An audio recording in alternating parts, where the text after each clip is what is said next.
Planet Mars? No, a mining area in the south of Spain, where the iron deposits on the rocks give earth and water the same red color, hence its name, Rio Tinto, the colored river. Once a fertile mining area, it's now become an ideal ground for researching Martian geology, at once so similar and so different from the Earth.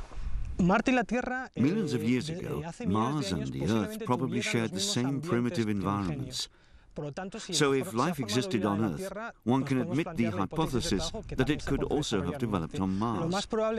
What would be most likely is to find microscopic forms of life, microorganisms rather similar to those we can find on Earth. The hostile Martians imagined by H.G. Wells will remain a product of his fertile imagination. But the big question remains unanswered. Has life ever evolved on Mars? Europe has declared, in a way, its clear priorities for exploration of Mars, and they relate directly to the finding of evidence of past life, potential for future life, and indeed, perhaps in an ideal discovery, the one we really want to make, evidence of present life. Since the first telescope observations of Mars in the early 1600s, scientists have suspected that Mars is more Earth-like than any other planet. To confirm this, the European Space Agency launched in 2003 the Mars Express mission, and the first real proof arrived. But the main quest remains to find traces of water in any form. You look at the surface of Mars, it really looks as if there's been liquid. In many places on the surface, you see evidence of things that look like rivers, of structures that you would see in a dried up stream bed, but frustratingly, you don't see the water. Of course, and we know below the surface, there are layers of ice. This is, again, one of the great discoveries of the radar on Mars Express.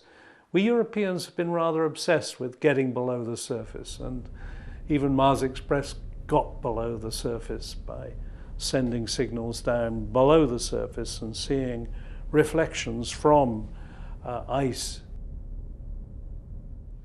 I think a challenge for us on a planet like ours that absolutely exists, where life exists only because of the water, is to understand where the water went.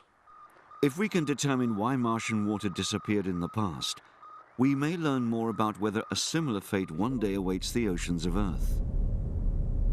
But Mars Express made other important discoveries. Methane, a gas associated with geological or biological activity on Earth. Impressive as they may be, Mount Olympus and the rest of the Martian volcanoes have long been inactive. So if it isn't geology, what is producing the methane on Mars? If there is organic activity on Mars, it almost certainly has to be below the surface. How far below the surface? Well, there's a limit to how far we can dig, but we can go down 1 or 2 meters if we put the effort in to develop the capability to do that. This is the philosophy behind ExoMars, a joint ESA-NASA future mission which envisages the launch of a Mars orbiter and a rover to provide more answers on what lies above, but especially beneath, the red planet's surface. Apart from being a prime candidate for future manned exploration, digging into the past, present, and future of Mars can also help us understand the evolution of life on Earth and identify potential new homes for mankind in the distant future.